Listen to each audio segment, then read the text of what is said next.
Hey everyone, Pokemike here, and today we're diving into one of the most polarizing entries in recent Pokemon history, Pokémon Legends Z-A. A game that on one hand tries some bold new things, but on the other hand has left a sizable chunk of the fanbase feeling frustrated, disappointed, and even betrayed. We're going to take a look at why this divide exists, what fans love, what they hate, and what this might mean for the franchise going forward. So, strap in. Let's set the stage. Pokemon Legends Z-A is developed by Game Freak and published by the Pokemon Company and Nintendo. It was released on October 16th, 2025 for the Nintendo Switch and the Switch 2. The game is set entirely in the urbanized region of Lumiose City, a major city from the Kalos region. You'll probably remember it from Pokemon X and Y. It also introduces real-time hybrid combat,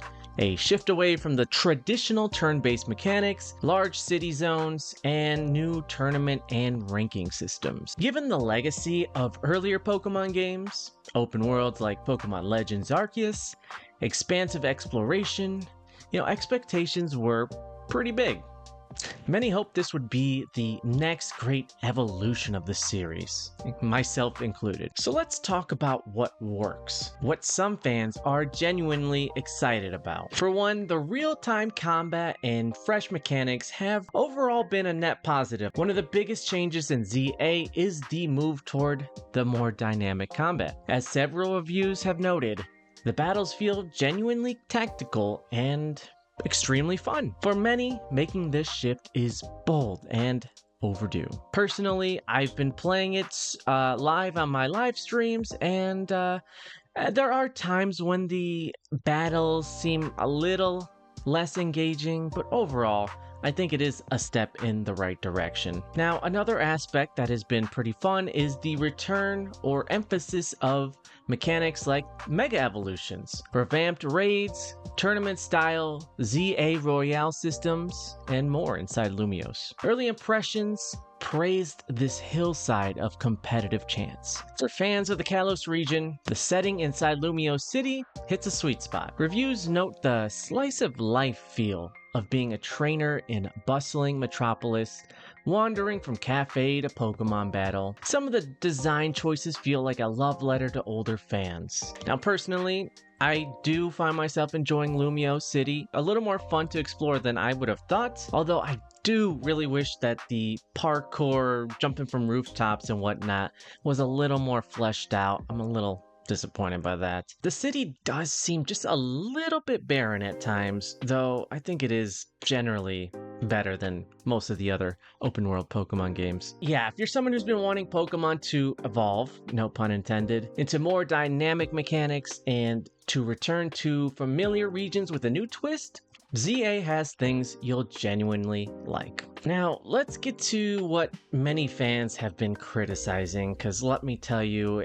it has been so divisive. I've been posting content on this game, and the comments are just so all over the place. This is where the divide gets sharp. There are a lot of critics. Many of them are hardcore fans of the franchise, and their complaints are serious, and for the most part, I can understand where they're coming from. One reoccurring complaint: though the game runs smoothly on Switch 2, the world feels small, compressed, or visually underwhelming. For example, one comment noted, "While I was wandering around the cobbles of Lumiose, I realized it all felt very compact.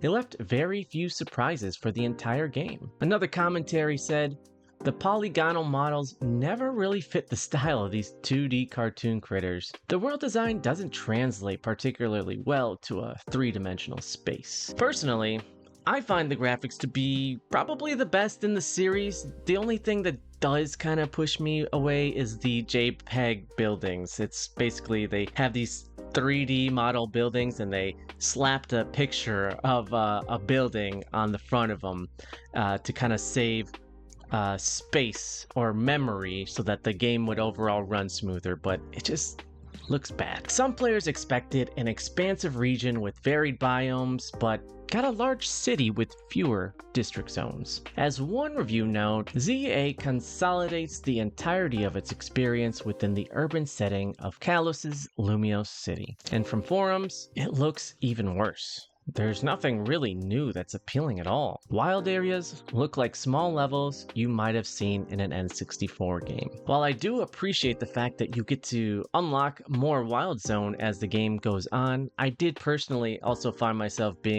finding that the wild zones were definitely too small, and there's only about 6 or 7 different Pokemon in each wild zone, which is pretty underwhelming. Whatever you think of the new combat system, it has its trade-offs. One prominent example, classic moves like Substitute or Pokemon like Aegislash that fans had familiar strategies with are now rendered far less viable. Because of the real-time combat, this makes Aegislash utter garbage, is what someone noted online. There's also heated discussion about whether some beloved Pokemon have been ruined in the transition. Many longtime fans feel fatigued by what they view as rushed or under-polished entries. In their minds, Z-A is carrying the weight of those previous missteps. One fan notes, "This is the most anti-hype mainline Pokemon game ever." This sentiment has led to review bombing, low user scores, heated commentary across Reddit,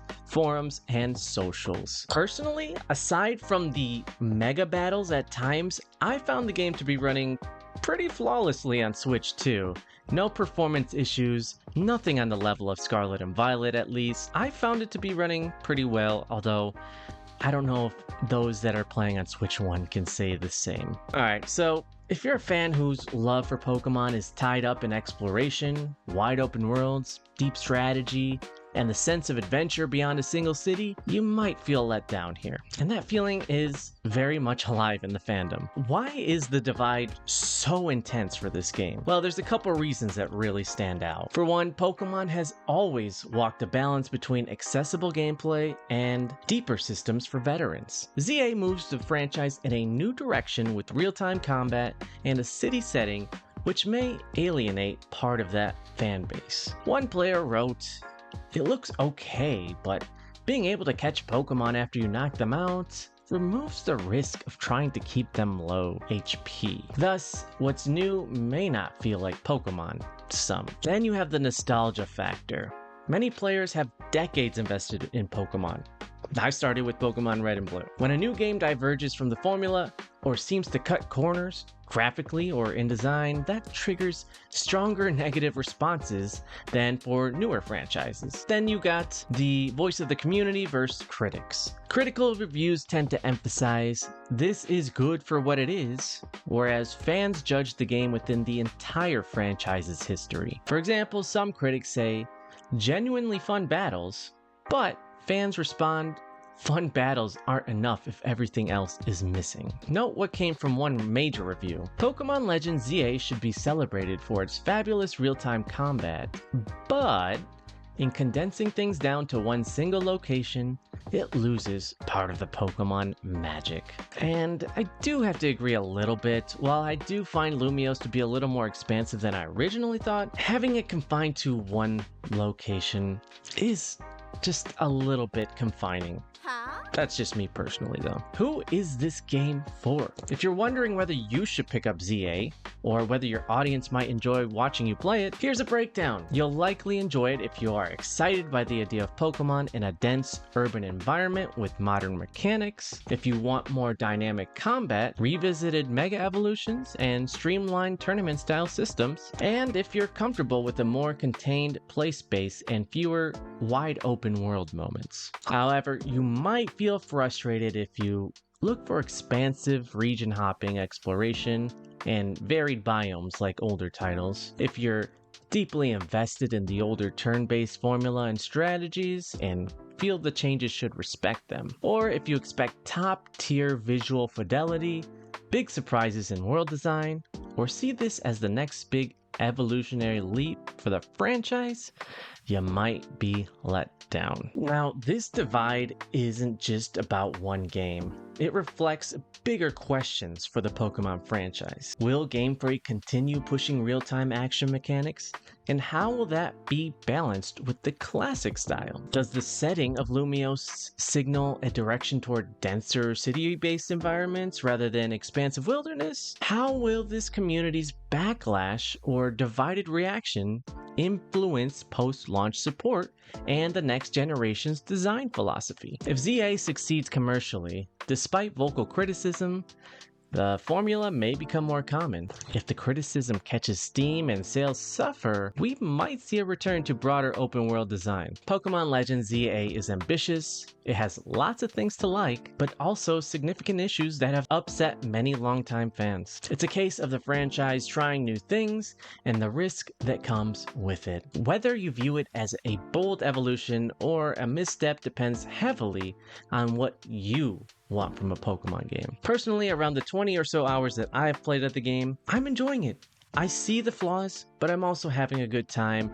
and as of right now, I'd probably put it at a 7.5 or 8 out of 10. But at the same time, I can see why many people have complaints about the game, and I could also see why some fans are just loving it. Either way, doesn't bother me, guys. No need to spread any hate. Just kind of opening up the discussion on the divisiveness of this new game. So with that in mind, now I want to hear from you. If you've played or plan on playing ZA, what stands out, good or bad? Do you feel that the franchise needs to change more or double down on what worked previously? Is this game a fresh start or a cautionary tale? The main changes I hope we get are just voice acting. That's the main one for me. Just give us a little voice acting in the cutscenes. And it's 2025. We need a jump button. The fact that there's no jump in this game just feels wrong.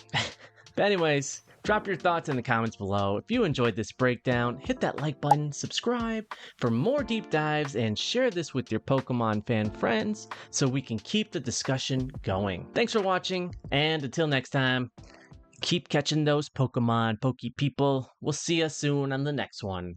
Peace.